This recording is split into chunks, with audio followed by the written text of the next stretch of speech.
Realm presents Dark Heights, Episode 3.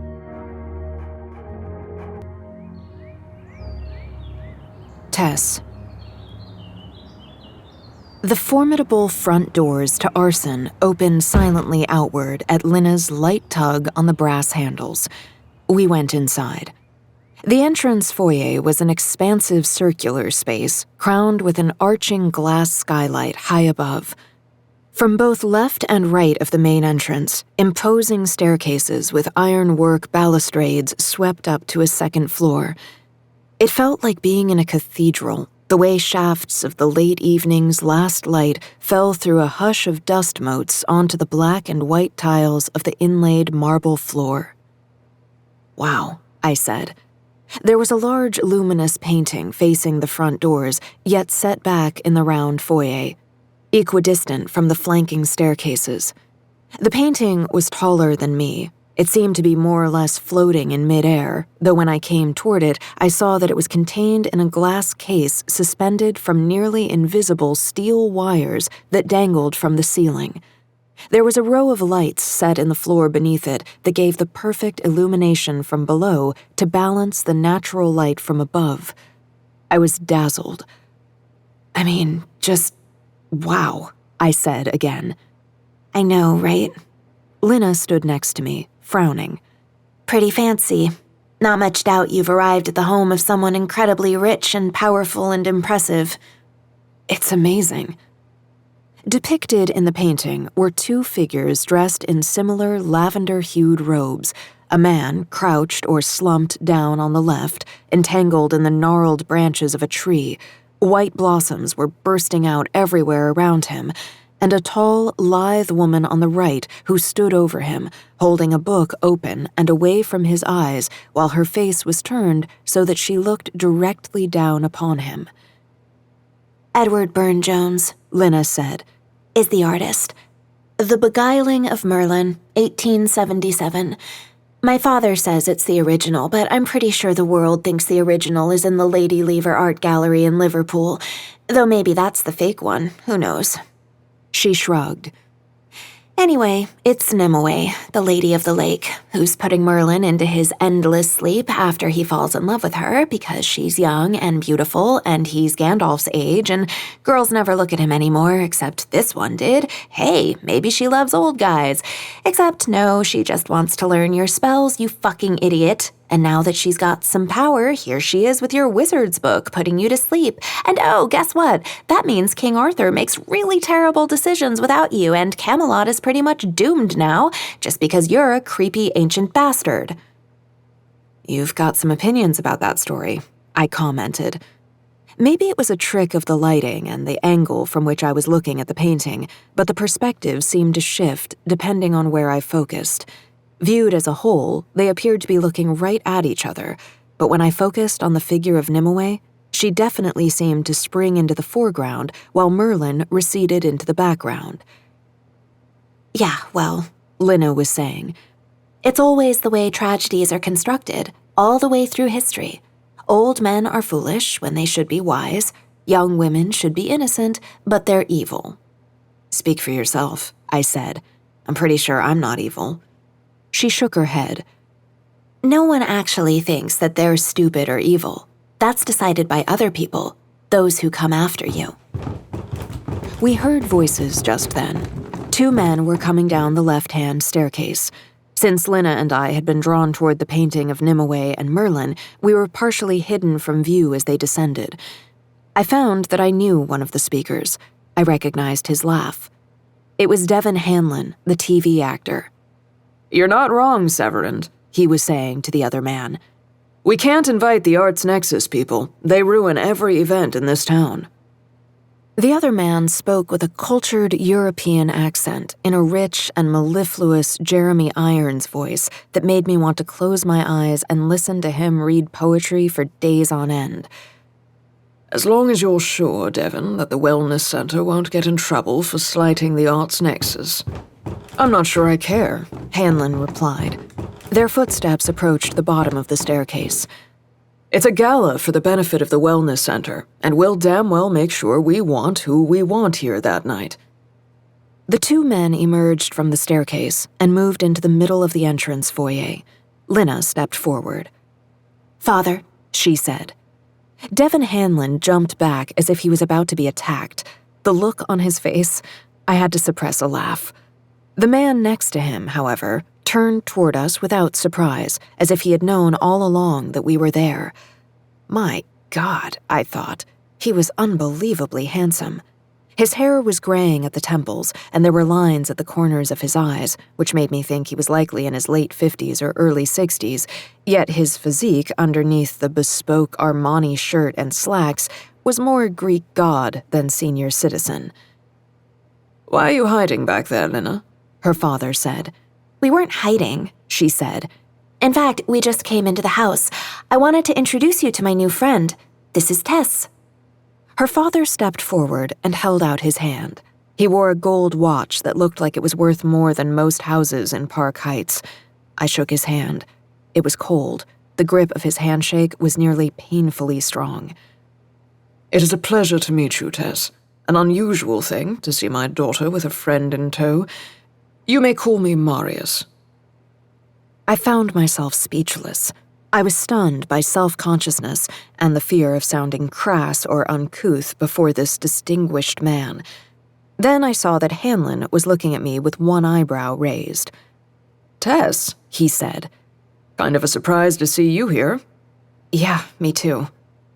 Marius Severin looked at the two of us. "Do you know each other?" Hanlon smiled at me with what he must have thought was a fatherly or avuncular expression. I saw that his beard had grown even longer and wilder since I had last seen him at my house, when he had been visiting my mother a month ago now. I thought I had heard from her that Devin Hanlon's old cult TV show, City Midnight, was getting a reboot or something. I would have thought he'd have ditched his Unabomber look with some new success on the way.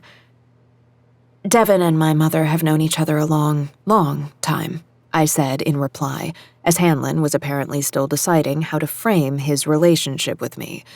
Former stepfather-to-be that never was? My mother had pretty much left him at the altar, a long, long time ago. "This is Barbara Bellamy's daughter," Hanlon finally said. "Oh, I see," Lina's father said. I sensed that, next to me, Lina did something close to a double-take. "The horror movie actress?" she blurted out, to all of us or to no one. Then to me, she added, "You never said anything." I wanted to tell her that we had known each other for about half an hour, but I sensed it would be the wrong thing to say in front of her father. He had been watching us as if he was judging the validity of Lina's claim that we were friends. "How is your mom doing, Tess?" Hanlon asked me. "She's good." "I haven't seen her at the center in a while." I shrugged. "She still goes every day, as far as I know." Hanlon frowned. That's odd I haven't seen her." Abruptly, he turned to Lina's father. "Well," he said, "I'd better get going. I'll email your assistant the guest list, and I'll leave any changes or additions up to your discretion." "Of course," Lina's father said courteously, with a slight bow of his head. "Girls," Hanlon said by way of goodbye, and went to the front doors. Then he stopped, turned back.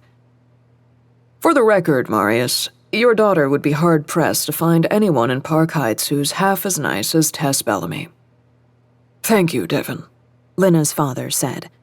Lina whispered next to me, "I hate that guy. And why was he talking about us like we weren't standing right here?" "Yeah," I said.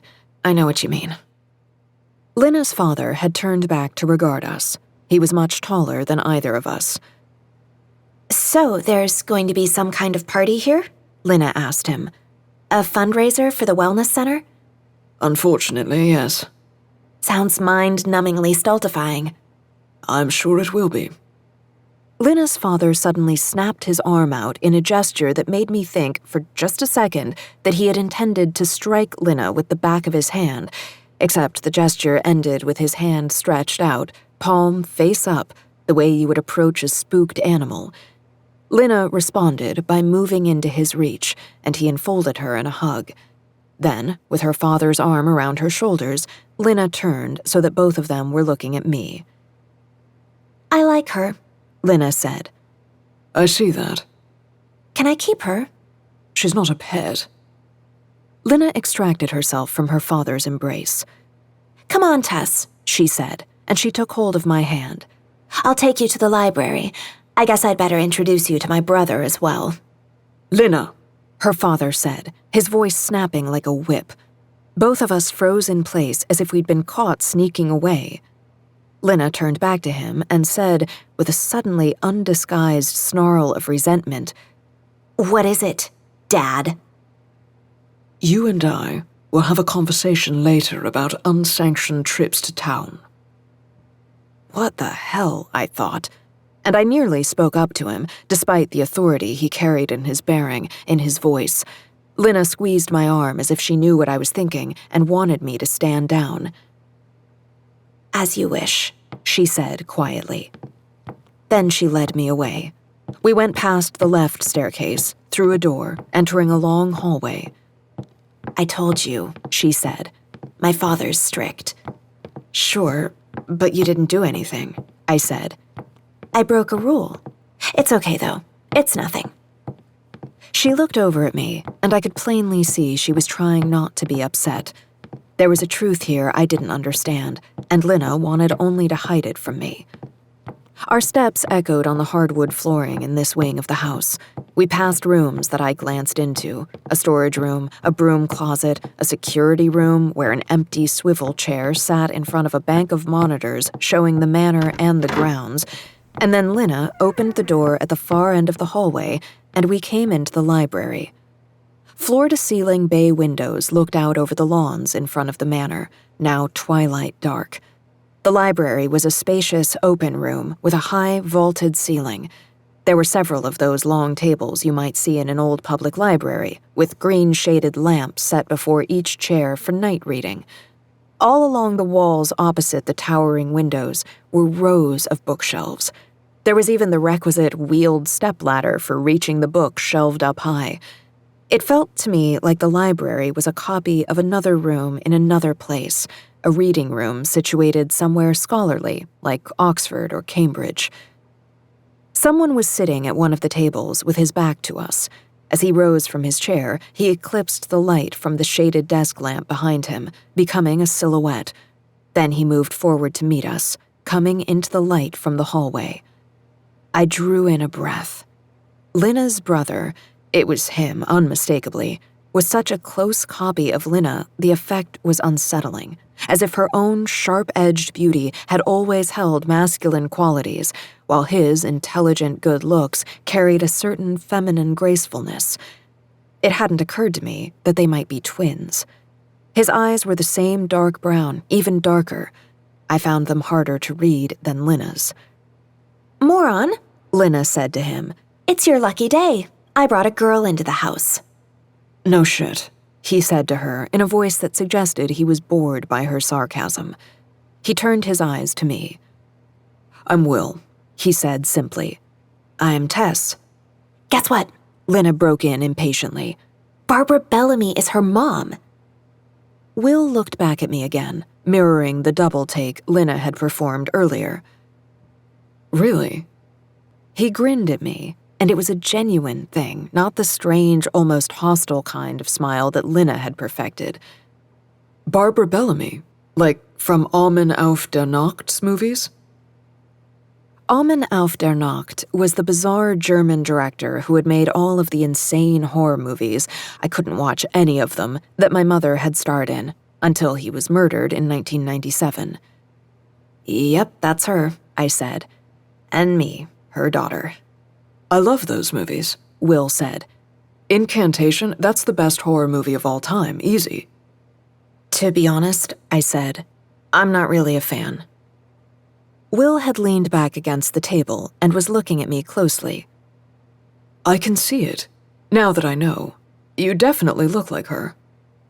I self-consciously pulled on a strand of my hair.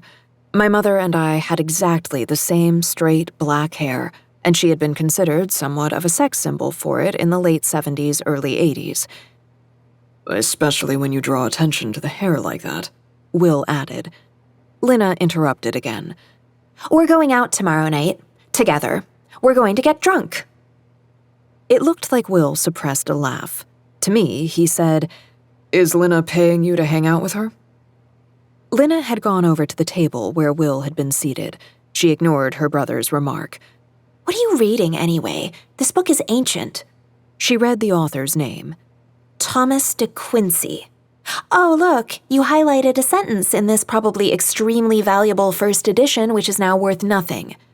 She read the sentence aloud. "The mind is haunted as if by some jealousy of ghostly beings moving among us." Yeah, that describes you all right. Haunted. Will laughed softly. "No more than you." Lina looked up from the book directly at me and said suddenly, "So tomorrow, when and where?"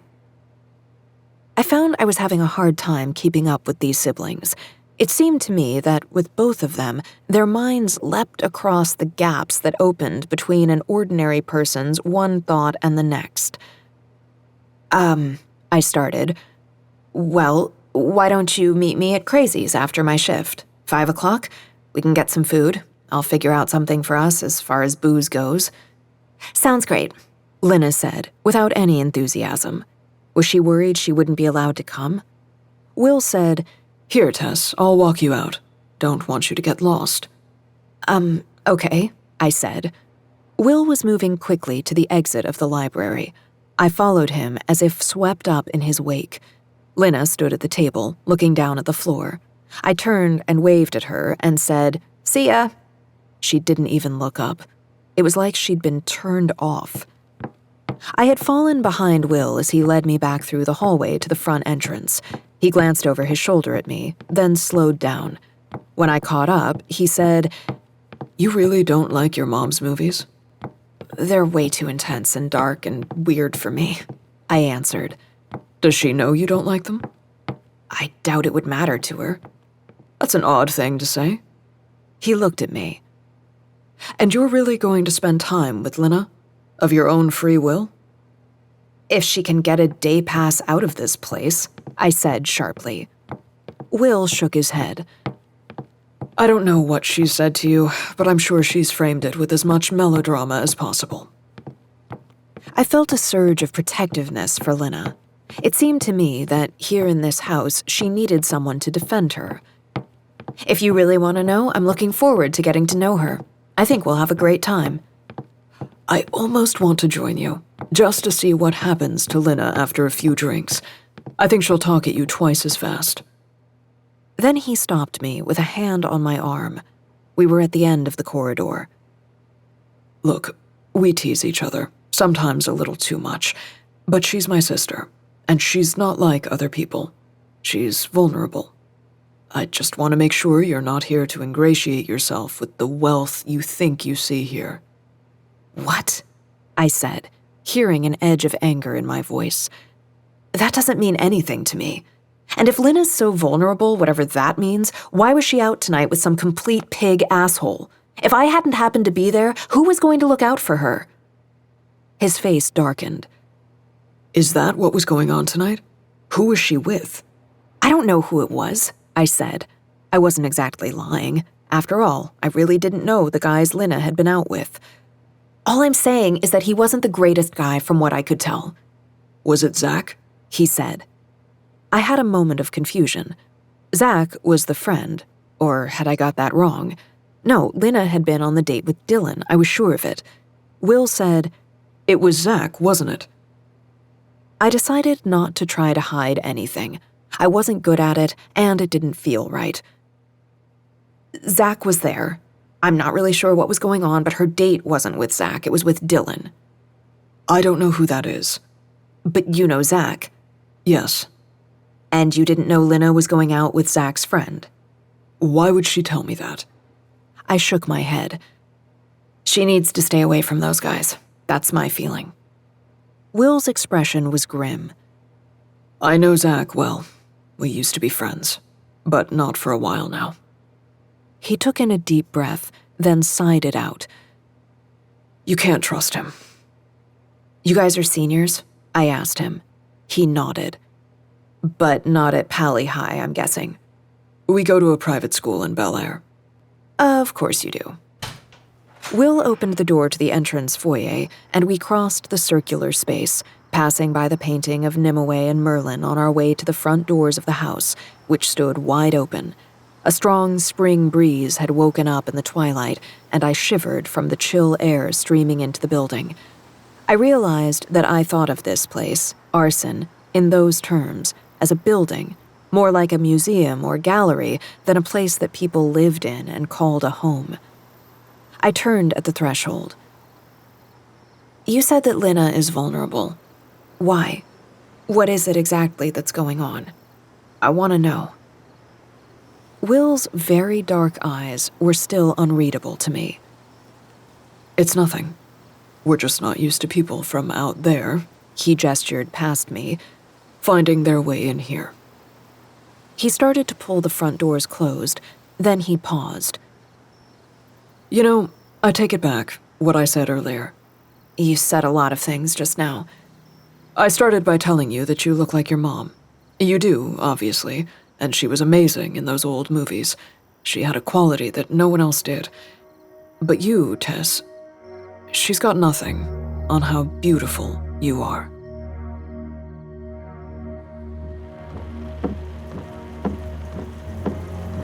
Rain slashes the windshield, hammers down on the roof of the car with the sound of everything breaking down, broken up, 1,000 sharp shocks falling against the world every second, against me. Me. Yes, it's still just me here, and guess what? I'm losing my mind. Alone in the car, on the road, in the rain, in the dark, out of gas, and maybe it's time to just pull over, lie down in the back seat, close my eyes. For just a few moments, I could cease to exist. There's a light ahead, off to the left. Slow down, can't see what it is. Oh my god, it's a gas station, and the light is on, and maybe it's open. Why the hell is there a gas station out here in the middle of nowhere? I pull up. The rain is crazy now, it's pouring down. There's waves of water washing across the gas station's asphalt apron and down into the gutter. I can't see much through the windshield. It's kind of amazing I've made it this far in this kind of rain. I get out of the car. The canopy over the 2 fuel pumps at this gas station is a partial shelter from the rain, though the wind immediately blows a sudden slap of cold water into my face. Right. The light I thought was the gas station being open for business is only a street light over there, where the gas station drive meets the highway. It's the only illumination here because everything else is closed. The pumps are closed, the door to the cashier is locked. No one is here at all. This is as far as I go, then. I don't know what I'm doing. The downpour has blown over. A fine rain now falls, almost like a mist. The orange streetlight looks like a ball of fire rising through a cloud of falling steam. I start walking, out into the rain, away from my car, from the gas station. I don't know what I'm doing. I want to disappear. The rain isn't cold. I don't feel anything. I tilt my head back. The drops splash across my face. Yes, this is what I want. I want to be washed clean. And it starts to rain hard again, as if I asked for it, a deluge, soaking me down, washing the blood from my arms, from my face. I gather my hair and twist it tight. Black water rings out from it. The rain is everything. I lift my hands up into it, let it scour out all the parts of me that make up what's wrong with me. Now, back to yourself, Tess. You saw something at the gas station. What is it? There it is. Yes, a payphone. Go to the car. There are 2 quarters in the ashtray below the dashboard. Make a call. Call for help. I get the quarters from the car and go to the payphone. I'm soaked, dripping. Water runs into my eyes. My hair lies lank and plastered to my shoulders. I lift the receiver. There's a click, then a dial tone. I dial a number.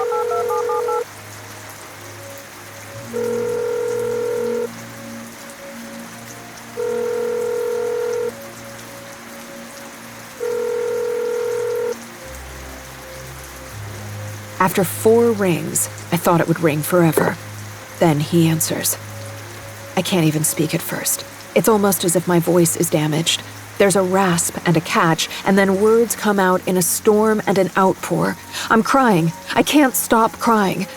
Something really bad happened. Something so bad. I don't know where I am. Oh God, I need help. Please come and help me. Please come and find me.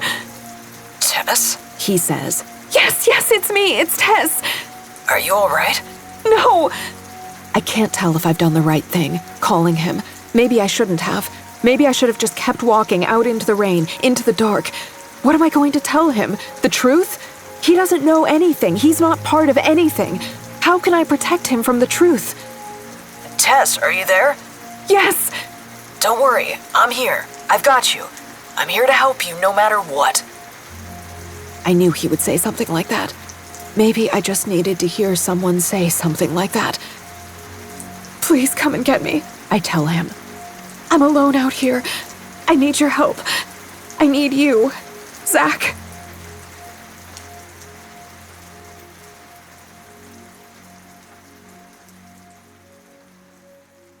FBI Case File 4815/1623-42. Evidence Entry Log. Audio recording of Interview 1A, Incident 16X1. Recorded at Chicago Precinct Interview Room L5 on... Date redacted.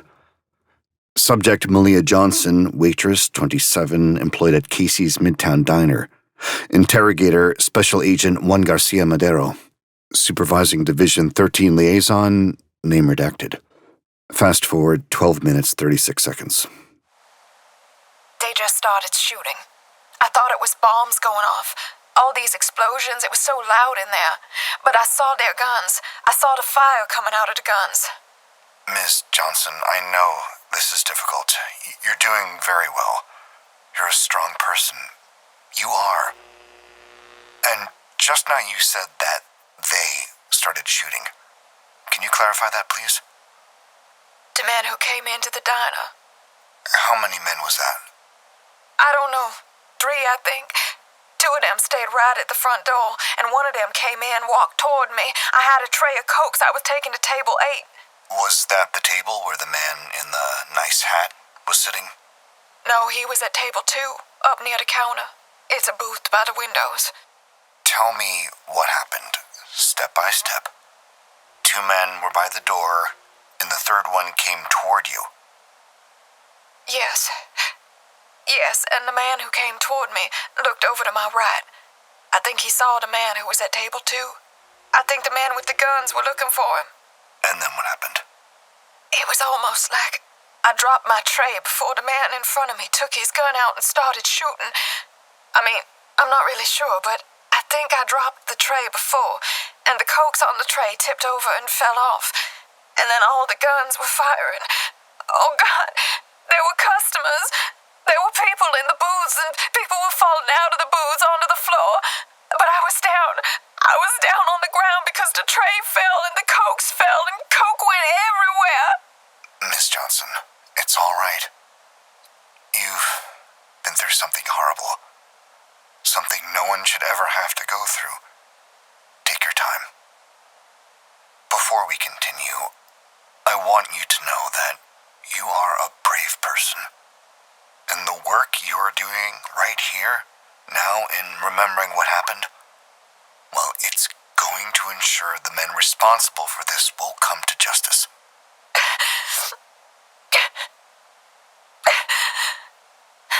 But they're all dead. Excuse me?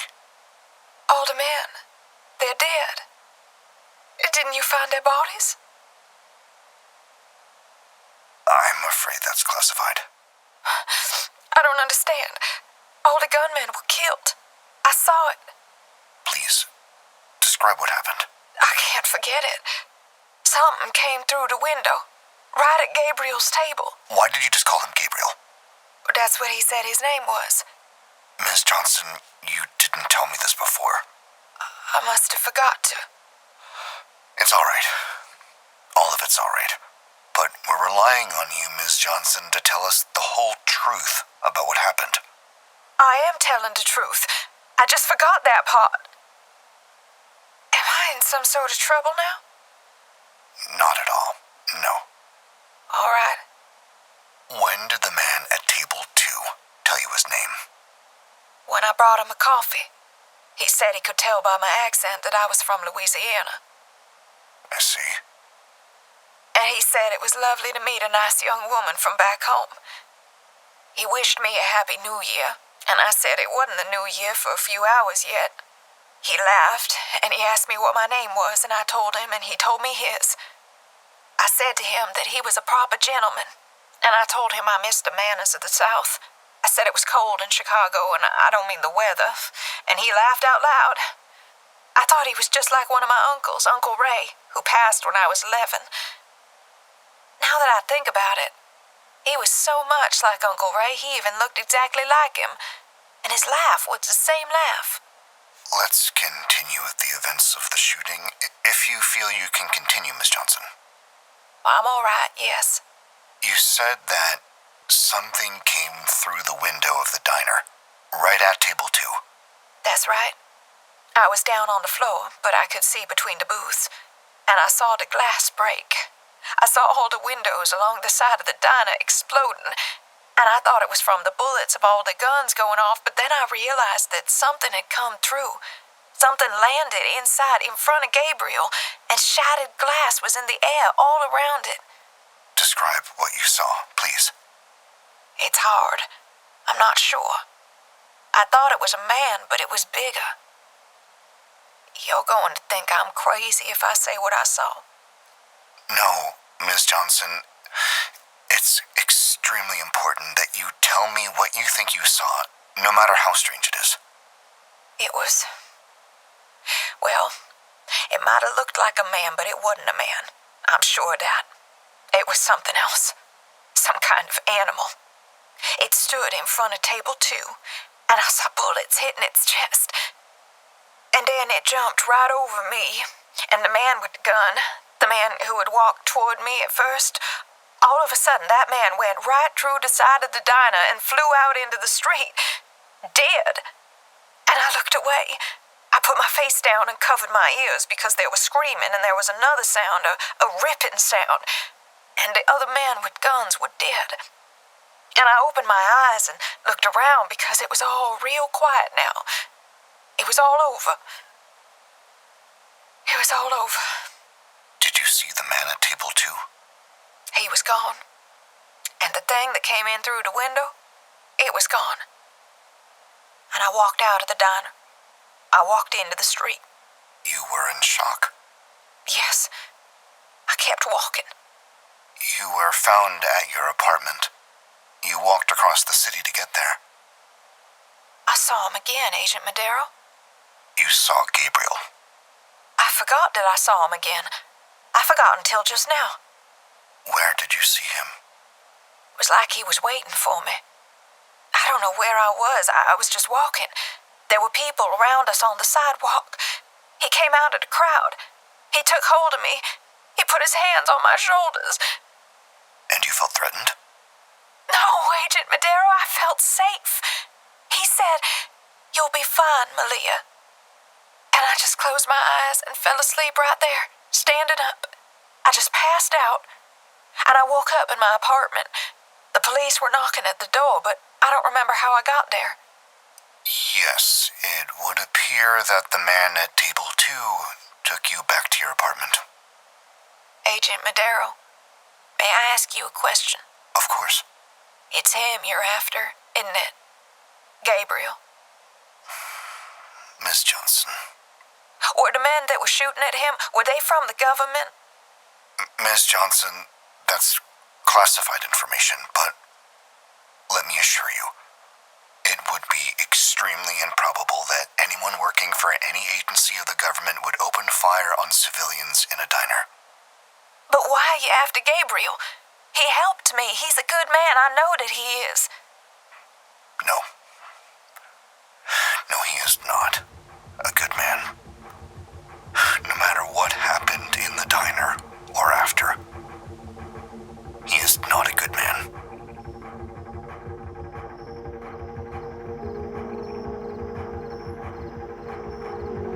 Monsieur, begin journal entry. It's getting late. but I can't sleep. Not sleeping in the bed, if you're wondering. No, can't risk the dreams. I'm sleeping on the floor next to it, with my back against the wall and the bed sheets wrapped around me like a coffin shroud. I was telling you about the sorrow and how it came over me, and how Jenny was there with me. As I was writing this, Karen knocked on the door and asked me down for a whiskey. I have to oblige. I'm their guest. And I like these girls, I do. Jenny believes I've come here to heal. She wants to know what's happened to me, but she's careful not to push it. Karen just wants to recount the things she believes we shared years ago. Stories about the people she worked with, the cases that came through her law firm. Things I know absolutely nothing about. But I listen and laugh and agree with her. It's enough for now, if not for long. All right, it's time to write about what happened last night. This part is scary, Little Wing. You're not going to like it. I've thought about leaving it out, protecting you from these horrors. The truth, though, the truth is important, isn't it? You know that I was walking back to the B&B after having a coffee at the vegan diner. What kind of town has only a vegan diner anyway? And all they served there was decaf. When those men set upon me, forcing me to defend myself. Crybaby and I took care of one of them, and he was motionless where he'd fallen. The one with the pistol was in front of me, and there was a third man behind. Always three-man teams, trinities. This merely took place on a bend in a street where there were no houses, just trees on either side, an encroachment of wilderness here in the middle of these quiet residential streets. No one there to see what was taking place, either. The man behind me moved to strike. I had stilled the language of my movements so that what he read in me was only that I was unaware of him, a kind of rope-a-dope misdirection. He was armed with the same tactical baton as his fallen cohort. I felt it whistle by my ear as I ducked underneath the attack. His follow-through took him several steps toward the other man, who held his pistol ready yet pointed down. If you're a professional, the only time you raise your gun is when you're about to fire it. Before, I thought they didn't really want to kill me. They might have orders to take me in and isolate me somewhere. Right then, it crossed my mind that maybe I should just surrender. Where would they take me? Who would be there to ask the questions, make the threats? Would it be more servants and soldiers? Or would it be the enemy this time, there to meet me face to face?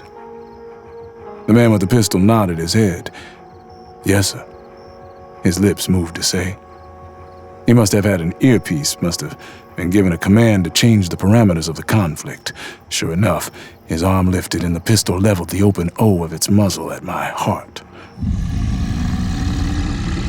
Then, Little Wing, something terrible appeared between them.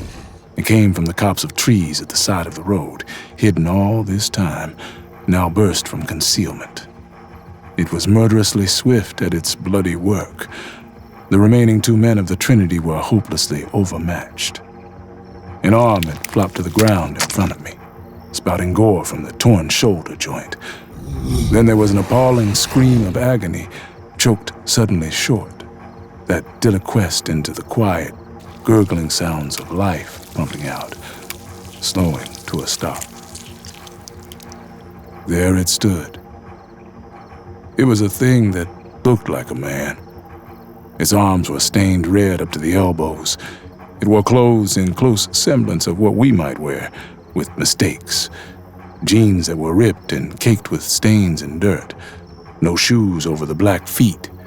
A once-white dress shirt and a paisley necktie. A necktie, worn crudely around the collar in a loose slipknot. Its uncut hair was a wiry, thick mass hanging from its head to its feet, a wild madness of crusted tangles and evil-smelling, matted clumps. "Montatai," I said. It came up to me and curled itself up at my feet. "Get up," I said. Come on now, none of that. Get up. I stepped back, loath to touch it or to be touched. Tatai rose to its hands and knees, crouching like an animal or an insect. I could see its face now between the parted lengths of its hair, a malformed, misshapen face. Unfinished, it used dangling mouthparts, squeezing air through them to wheeze out a sound resembling speech. You have a warm place, It said. a home where 2 women live. They make food for you. I shook my head. You can't come with me, Tatai. You know that. I'm hungry. That can't be helped. I pointed at the carnage around us, the bodies of the 3 men. You need to take care of this. I'm cold. Where's your coat? Did you leave your coat in the trees over there? Tatai nodded. Go put it on then. Sometimes you give me a book to read. I don't have a book for you right now. Next time I come to save you, will there be a book for me to read? I sighed. Next time, maybe. It lowered its head to the ground. If you want to, you can pet me before you leave me. I stepped toward it, covered my mouth as I lowered my other hand and placed it on the top of its head. Its body shuddered and trembled. I walked away. I tried my best not to listen to the sounds of devouring that my golem, my creation, mon tatai, made as it satiated itself on the remains of the men it had torn apart in order to protect me.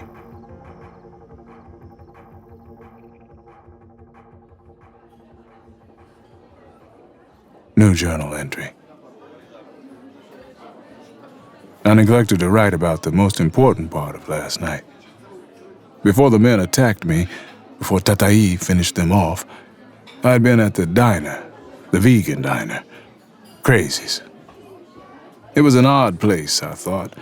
Sitting down in a booth near the bathrooms in the back, the decor was an untrammeled mixed bag of seemingly random elements, 1950s rock and roll and Hollywood memorabilia, Native American cultural artifacts removed from their context, framed pictures of hippies taken in Haight-Ashbury, 1969, what must have been local children's artwork, strings of blinking Christmas tree lights. I was slightly dumbfounded.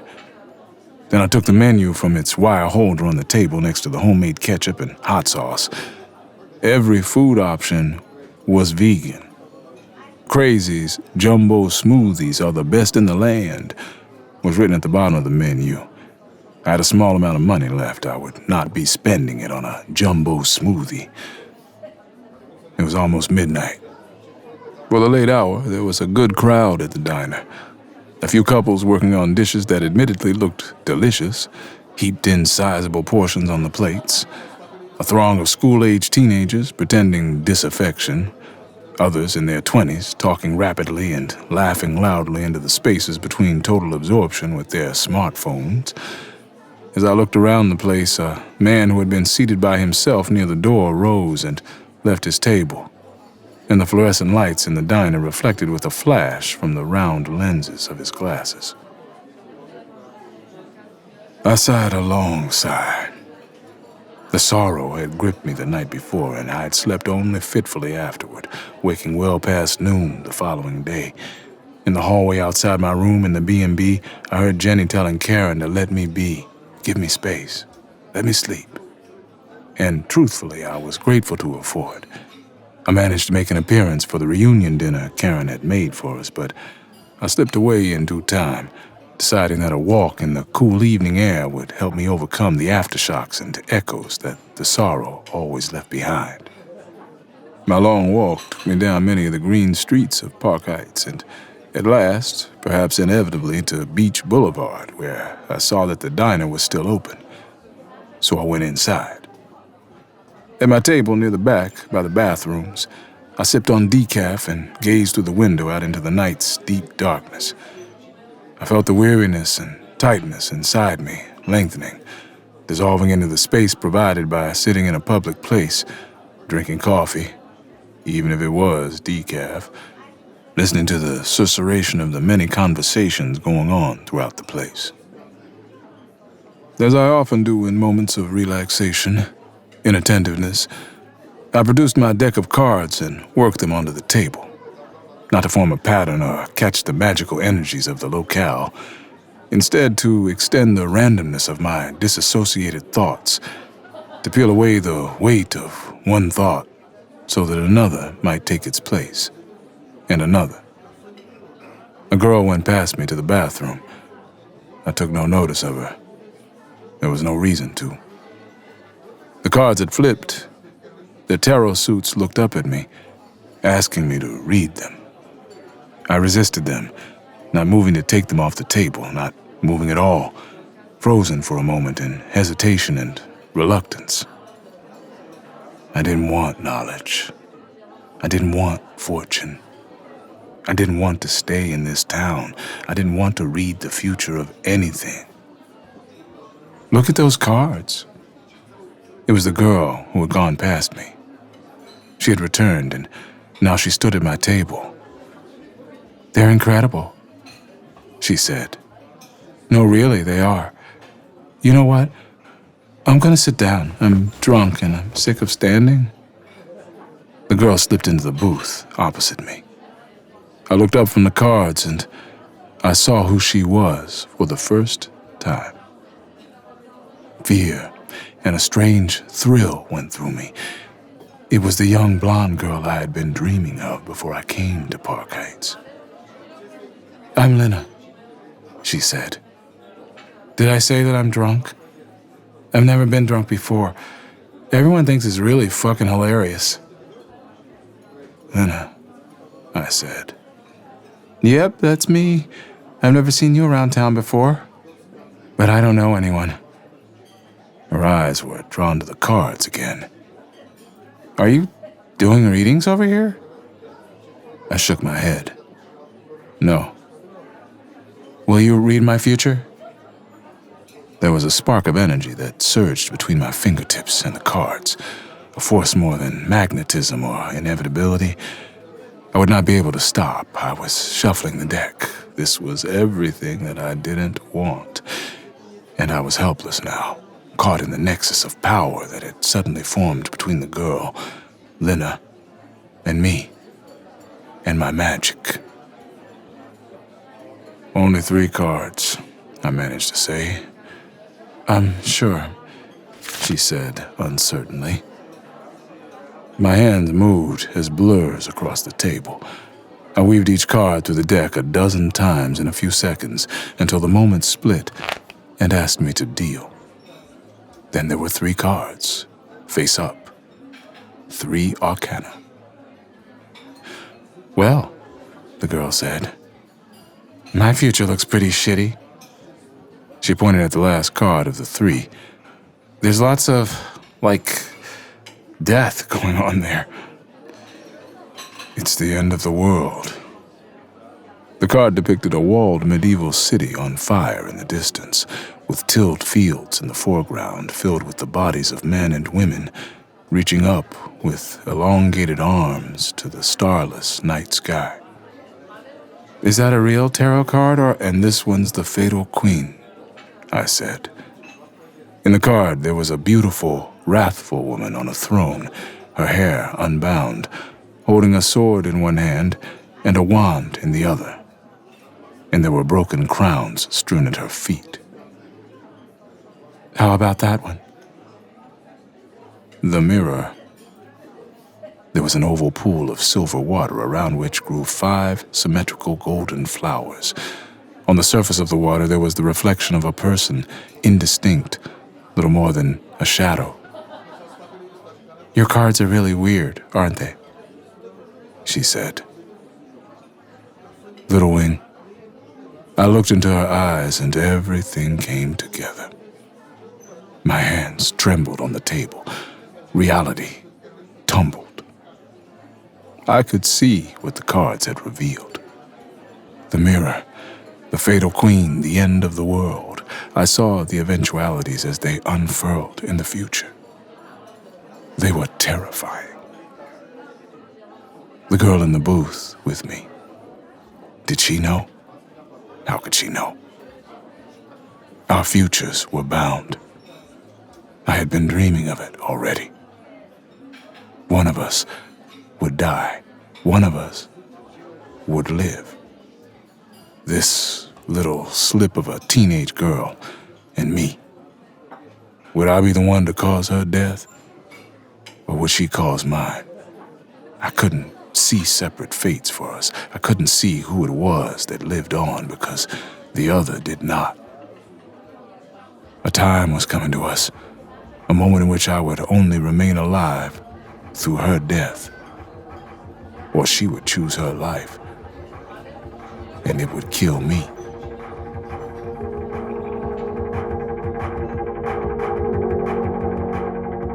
You're listening to Dark Heights by C.D. Miller, starring Dion Graham, Julia Whalen, and Neil Helligers. Produced by Realm, your portal to another world.